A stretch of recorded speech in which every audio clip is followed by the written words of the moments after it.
True story. Jam by Margaret Mahy. Mr. and Mrs. Castle lived in a white house with a big green lawn. Their 3 children were called Clement, Clarissa and Carlo. 3 little castles, said Mr. Castle, but very small ones, more like cottages really. Mrs. Castle was studying to be an atomic scientist. What a clever one she is, said Mr. Castle. If she decided to go to the moon, I don't think she'd even need a rocket to get there. There's Mr. Castle imagining his wife off to the moon. One day, Mrs. Castle announced that she'd found herself a job. Important scientists were developing an electronic medicine to cure sunspots, and they had sent for Mrs. Castle. "But who is going to look after us?" said Clement. "Isn't anyone going to be here when we come home from school?" asked Clarissa.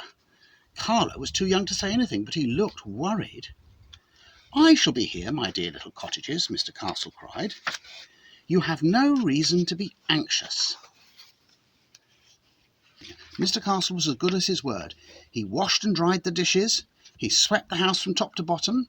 He vacuumed carpets, put the dough to rise in a warm place. He's got a funny way of drying dishes, hasn't he? He wiped down the counter, had a quick cup of tea, planted a row of cabbages, folded the wash, baked the bread and a cake, put Carlo down for his afternoon sleep, had another cup of tea, cleaned the bath, prepared dinner, read the paper, kissed the children when they came home from school and Mrs. Castle when she came home from work, and asked them all what. Then he gave Mrs. Castle something to drink, handed over the paper and took the children out for a game on the big green lawn. He was an excellent house father. Indeed, he was so good that one day he actually ran out of work. While he tried to think of just what to do next, there came a soft thud on the roof, and then another one. "Sunspots!" cried Mr. Castle and ran outside.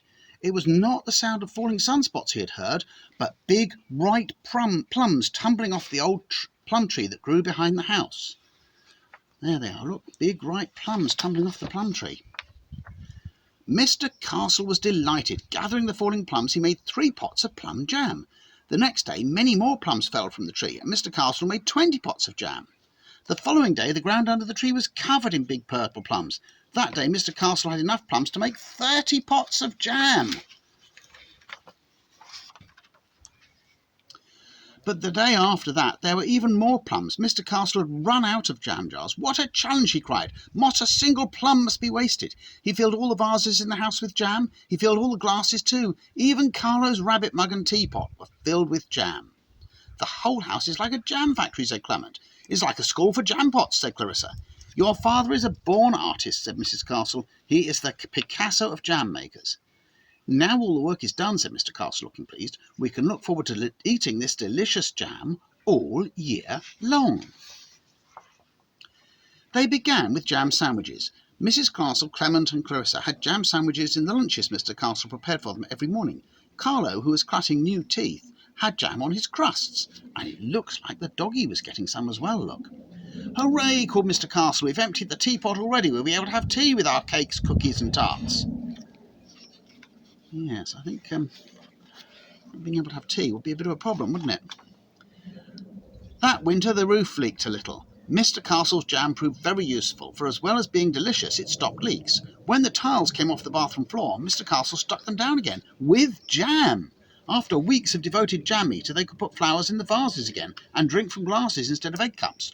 "I wouldn't really care if I never saw another pot of jam in my life," Clarissa whispered to Clement. "But don't tell Daddy I said so." In the meantime, they had jam with everything, on everything and under everything. Their dreams became haunted with jam. Clement dreamed that the sky opened and jam rained down on him.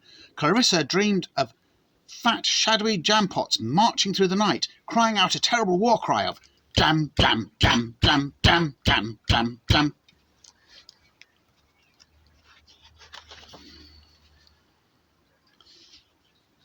Mrs. Castle dreamed that it was proved that sunspots were caused by too much jam, and Carlo dreamed that great jammy dreams as well. Their days were full of jam eating, and their nights of dreams all dripping with jam. And there's Mr. Castle's dream. Look, he's dreaming he's being made into jam by pots of jam. Finally, one morning, Mr. Castle went to the cupboard to get down the next pot of jam, only to find it was empty. There was not a single pot full left. Let's have egg sandwiches for lunch, said Mrs. Castle. Let's have fish and chips, suggested Clement. Spaghetti and salad, cried Clarissa. And baby Carlo wanted ice cream. But first, let's have a game on the lawn, said Mr. Castle. We've eaten so much jam that we look like jam pots ourselves. We shall have to get back in shape. While they were playing on the lawn, Mr. Castle heard a soft thud on the roof. The plums were ripe again. That's a never-ending story, isn't it? I hope you liked that.